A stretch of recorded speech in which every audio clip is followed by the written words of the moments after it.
Zelensky wants to make a deal. I don't know if Putin does. He might not. I don't know. You know, Gaza is interesting. It's a phenomenal location. On the sea. President Trump, did President Biden leave you a letter? He may have. Wait. Don't they leave it in the desk? I don't know. Oh. What's in there? Thank you, Peter. It could have been years before we found it. Wow. Thank you. This next order relates to the definition of birthright citizenship under the 14th Amendment of the United States. Yeah, that's a good one. Birthright. That's a big one. What about that one in the course? That one is likely to be passed. Could be. We think we have good grounds, but you could be right. I mean, you'll find out. It's ridiculous. We're the only country in the world that does this with birthright, as you know. And it's just absolutely ridiculous. But, you know, we'll see. We think we have very good grounds. Sir, People have wanted to do this for decades. Sir, this is a proclamation declaring a national emergency at the southern border of the United States. That's a big one. A lot of big ones, huh? You know what that means, right? President Trump, did President Biden leave you a letter? He may have. Wait. Don't they leave it in the desk? I don't know. Oh. What's in there? Thank you, Peter. It could have been years before we found it. Wow. Thank you. Can you read that on the outside? Maybe we should all read it together. Let's read it. Well, maybe I'll read it first and then make that That determination. sounds great. Where are you thinking on tariffs on Mexico, given these actions you're signing on the border? Well, we're thinking in terms of 25% on Mexico and Canada because they're allowing vast numbers of people. Canada's a very bad abuser also. Vast numbers of people to come in and fentanyl to come in. When do you think you would enact those? I think February 1st. Are you planning on giving notice of that? I think we'll do it February 1st. 25% on both, sir? Sir, On each. On each? Yeah. this is an executive order taking a large number of executive actions to secure our southern border. Okay? Sounds reasonable. President Trump, we remember 4 years ago, Barack Obama had told you that the top threat to the country was going to be North Korea. Did Joe Biden tell you what he thinks the top threat to the country is right now? No.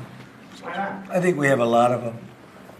Right now, I think we have a lot. I think North Korea turned out to be good. I was very friendly with him. He liked me. I liked him. We got along very well. They thought that was a tremendous threat. Now, he is a nuclear power, but we got along. I think he'll be happy to see him coming back. And I think he has tremendous condo capability. He's got a lot of shoreline. About what? Greenland, instead of buying it. Finland? Greenland. Oh, Greenland. Greenland is a wonderful place. We need it for international security. And I'm sure that Denmark will come along. I think it's costing them a lot of money to maintain it, to keep it. The people of Greenland are not happy with Denmark, as you know. I think they're happy with us. We had representatives, my son and representatives went up there 2 weeks ago, and they like us. So we'll see what happens. But Greenland is necessary, not for us, it's necessary for international security.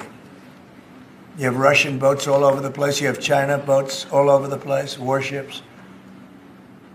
And they can't maintain. I think the U.S. should be entitled to get half of TikTok. And congratulations, TikTok has a good partner. And that would be worth, could be $500 billion or something. It's crazy. The numbers are crazy. But it's worthless if the president doesn't sign, then it's worthless. If the president does sign, it's worth maybe $1 trillion. I mean, they really have nothing. It's passed in Congress. It gives the president a right to make a deal or to close it. And we have 90 days to make that decision. But I could see making a deal where the U.S. gets 50% of TikTok, polices it a little bit or a lot, depends on them. There's so many different products made in China, and nobody ever complained about it. The only one they complain about is TikTok. And TikTok is largely young people. I guess I have a warm spot for TikTok that I didn't have originally. Mr. President, what was it like walking into the Oval Office this evening. Oh, what a great feeling. One of the better feelings I've ever had.